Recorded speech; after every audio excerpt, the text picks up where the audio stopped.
நம்ம கோபி மஞ்சூரியன் செய்யலாம். காலிஃப்ளவரை நல்லா க்ளீன் பண்ணிவிட்டு வாஷ் பண்ணிவிட்டு மஞ்சத்தூள் கொஞ்சமாக உப்பு போட்டு வேக வச்சுக்கலாம். காலிஃப்ளவர் நல்லா வெந்துடுச்சு. இதை வடிகட்டி எடுத்துக்கலாம். இது கூட 1 ஸ்பூன் இஞ்சி பூண்டு பேஸ்ட்டு சேர்த்துக்கலாம். 2 ஸ்பூன் சோள மாவு சேர்த்துக்கலாம். 2 ஸ்பூன் மைதா மாவு சேர்த்துக்கலாம். கொஞ்சமாக சோயா சாஸ் சேர்த்துக்கலாம். கொஞ்சமாக வினிகர் சேர்த்துக்கலாம். டொமேட்டோ சாஸ் கொஞ்சம் சேர்த்துக்கலாம். கொஞ்சமாக கார மிளகாத்தூள் சேர்த்துக்கலாம். கொஞ்சமாக உப்பு சேர்த்துக்கலாம். நல்லா மிக்ஸ் பண்ணிவிட்டு எண்ணெயில் போட்டு பொரித்து எடுத்துக்கலாம். நல்லா கிறிஸ்பினஸாக வர வரையும் பொரித்து எடுத்துக்கலாம். நல்லா பொரிஞ்சிச்சுரா கிறிஸ்பினஸாக. இதை எடுத்துடலாம்.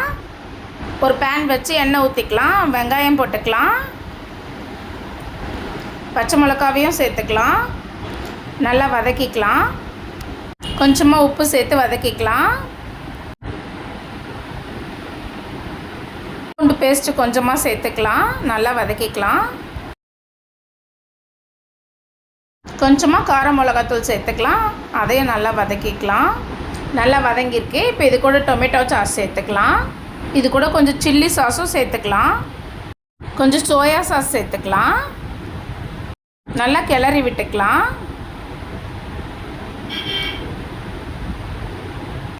காலிஃப்ளவர் சின்ன சின்னதாக நம்ம பொரிச்சதை இது கூட இப்போ சேர்த்து நம்ம கிளறிக்கலாம்.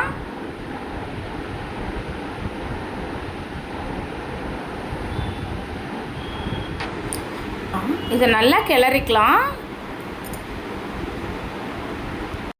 இது சாப்பிட்றதுக்கு நல்ல டேஸ்ட்டாகவும் இருக்கும், நல்லா ஜூஸியாகவும் இருக்கும். Vegetable fried rice, paneer fried rice, gobi fried rice எதுக்கு வேணாலும் இதை சைட் டிஷ்ஷாக நம்ம தொட்டு சாப்பிட்லாண்டா. நல்லாயிருக்கும், டேஸ்ட்டாகவும் இருக்கும்.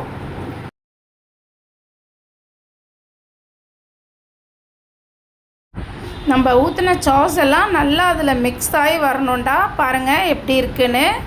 இந்த மாதிரி நல்லா மிக்ஸ் ஆகி வரணும். இப்போ இதை தட்டில் நம்ம சர்வ் பண்ணிக்கலாம்டா.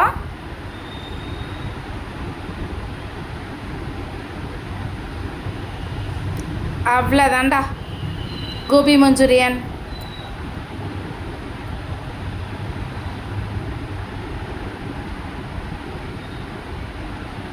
இது மேலே நம்ம லைட்டாக கொத்தமல்லி தூவிக்கலாம்.